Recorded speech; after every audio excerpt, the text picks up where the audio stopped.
This is your host, Donald Derrick, and today I'm going to show you Haw Par Villa, a truly unique theme park located along Pasir Panjang Road in Singapore. Once named Tiger Balm Gardens, in 1988, Singapore's tourism board renamed it after the famed Ao Boon brothers, Haw and Par, inventors of Tiger Balm, calling it Haw Par Villa Dragon World. Haw Par Villa contains over 1,000 statues and 150 giant dioramas depicting scenes of Chinese mythology, folklore, legends, history, and illustrations of various aspects of Confucianism and Taoism. The grand archway, tiger balm sculptures, animals on stylized representations of rocks, and sumo wrestling style figures usher you into a new world. Next, we are dazzled by a diorama of the story of the 8 immortals of Taoism invading Neptune's palace. Chujiang, associated with death and the power to create silver and gold, often depicted holding a fan. Zhang Guolao was based on a person from the Tang dynasty. He was fond of drinking and making wine, and is a Fangxi symbol of longevity. He was also famous for riding a foldable white donkey backwards. Lu Dongbin, a scholar in Taoism and poet considered to be the leader of the 8 immortals. He slays dragons and all other evils. He Xinggu, in modern context generally seen as the only female of the group, often depicted holding a lotus flower. Lan Tai He, originally pictured as female, later developed an ambiguous, or more accurately, a transformative gender, and is considered the patron of florists and gardeners. Gan Xiaoxi, a flute artist, he makes flowers bloom instantly and calms animals.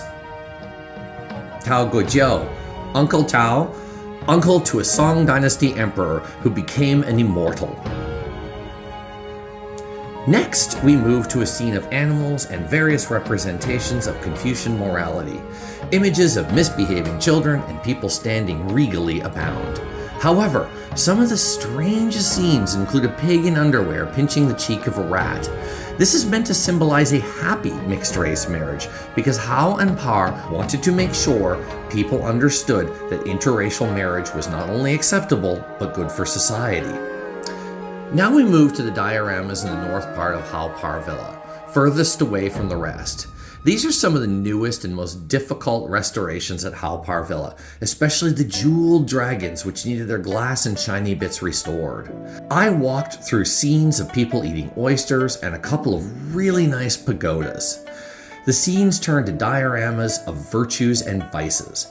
At the top are scenes of virtues, which include singing, dancing, arts, performance, fishing, work, construction, and generally building up society. It is easy to see that the Haw Par brothers believed in a society that recognizes the arts as acts not of vice, but of virtue, of noble pursuit. In contrast, at the bottom are scenes of gambling, overeating, drunkenness, animal abuse, and debauchery. These are followed by scenes of people getting arrested, brawling, dangerous driving leading to injury and death, and begging. One of the worst is a gambler's spouse being kidnapped by loan sharks to be sold into prostitution to pay his debts. You can see the man and his daughter pleading for his wife's safety, to no avail against the greed of the evil gangsters who take her away. The virtues and vices move towards cautionary tales, indicating dangers of the natural world and need to build commerce and society to protect one another. There are many scenes of virtuous religious piety in the face of those risks, along with viceful scenes of gambling that lure people closer to danger.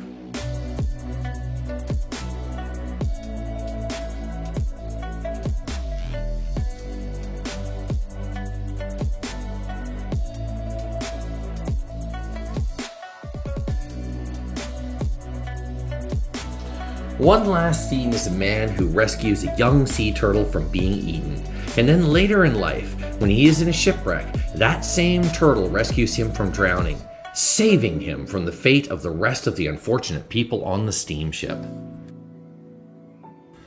From these scenes, I walked back around to the section of Haw Par Villa dedicated to the sea and sea peoples. A personal favorite is the crab lady. Despite having the body of a crab, she seems so happy and contented with her lot. This section continues with women living in clamshells. Later, more censorious people painted clothing onto their forms.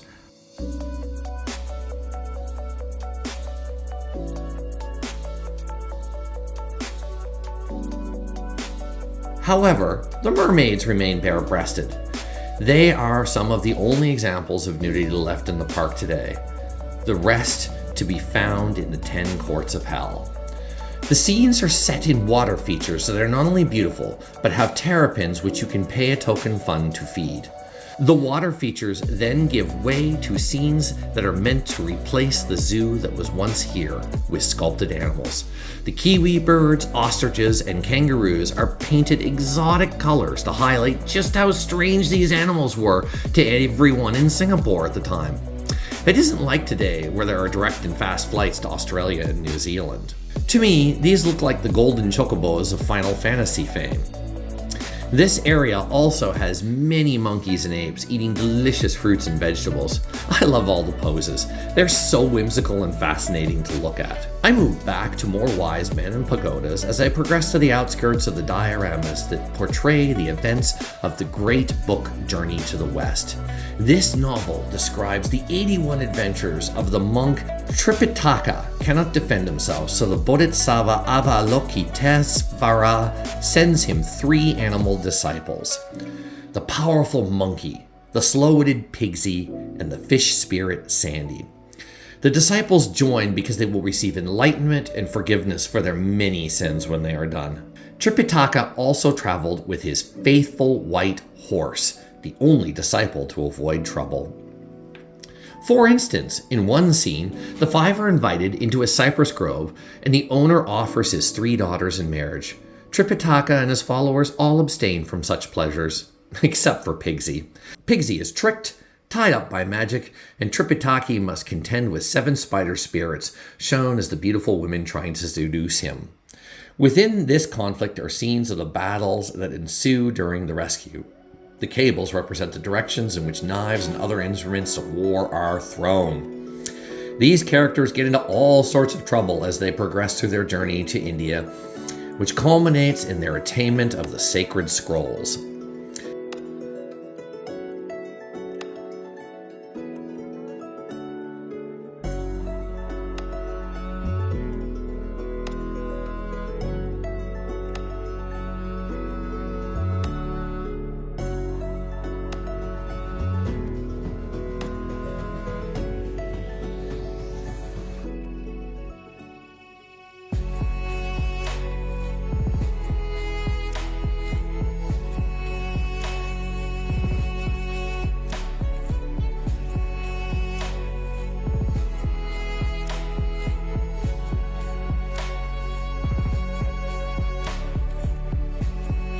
As I leave the journey to the west, I go to a central courtyard with more pagodas and 3 immortals who are very prominently presented here.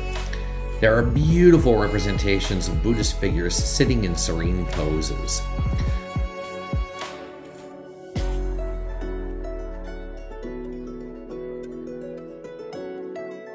But these give way to great darkness as I walk through the 10 courts of hell. If you are easily offended, scratch that, quite reasonably offended by scenes of torture and dismemberment, turn back now. For the rest of you, the entrance to hell has ghostly figures and is guarded by a bull and a horse. In the first court, you are judged as one of saintly, given a golden ticket to leave hell, generally good, given a silver ticket. You can bypass hell, but you must look on the way out. The rest of us required to go to trial in the other 9 courts. In the second court, the king of the first river sentences those who cause hurt, cheat, rob, corrupt, steal, or gamble. The unworthy are thrown in a volcano, tied to blocks of ice, or forced to swim in a pool of blood, possibly all 3.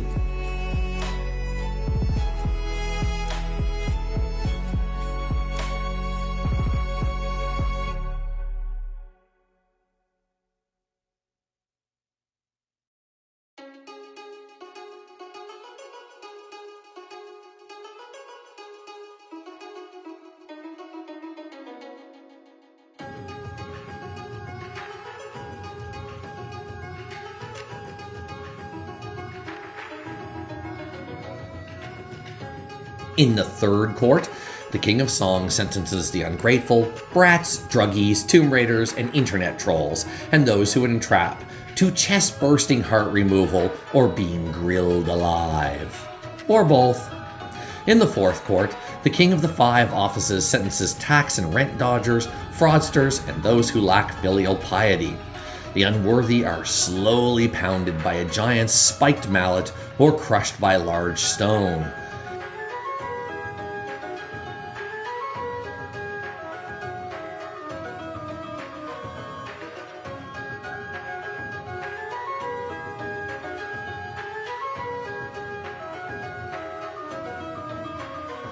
In the fifth court, King Yama sentences those who plot murder for theft and those who charge exorbitant interest to be thrown on a hill of knives.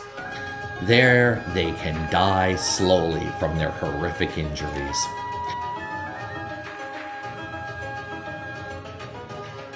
In the sixth court, the King of Transformations sentences cheaters, food wasters, kidnappers, rule breakers, porn addicts, those who curse, damn I'm in trouble, and those who misuse books. They are thrown on a tree of knives or sawn in half, or both.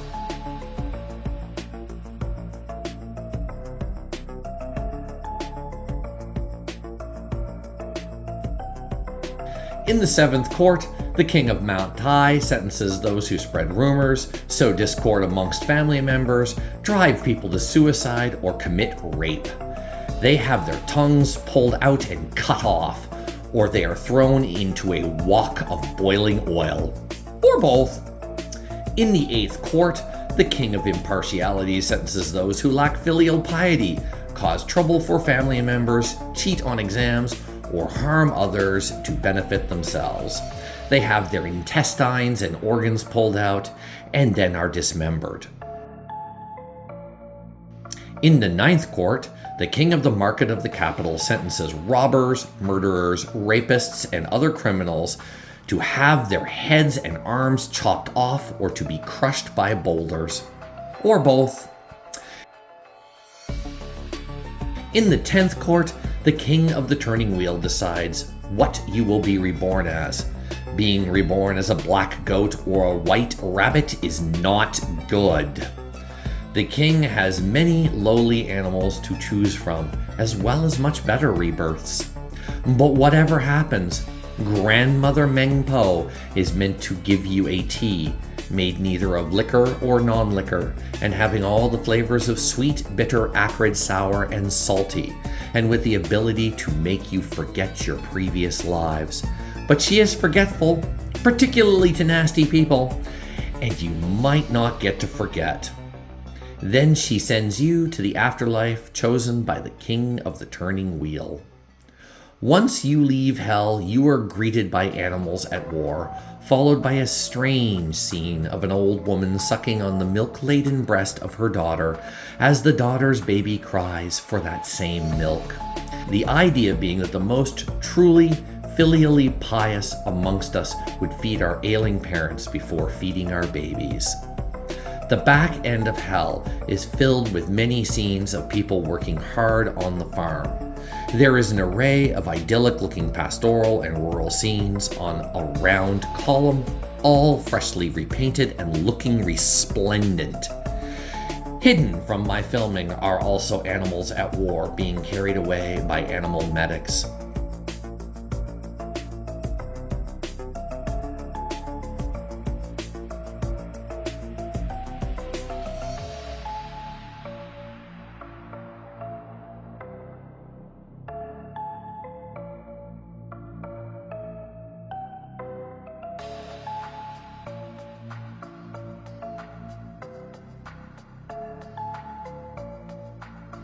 From here, I filmed the exit from Haw Par Villa, but stick around to hear how important it is to get Haw Par Villa on the list of UNESCO heritage sites.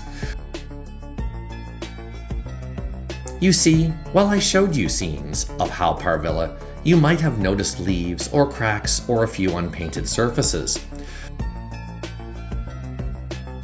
During the 1970s and 80s, Haw Par Villa was a major local attraction, bringing in about 1 million visitors per year.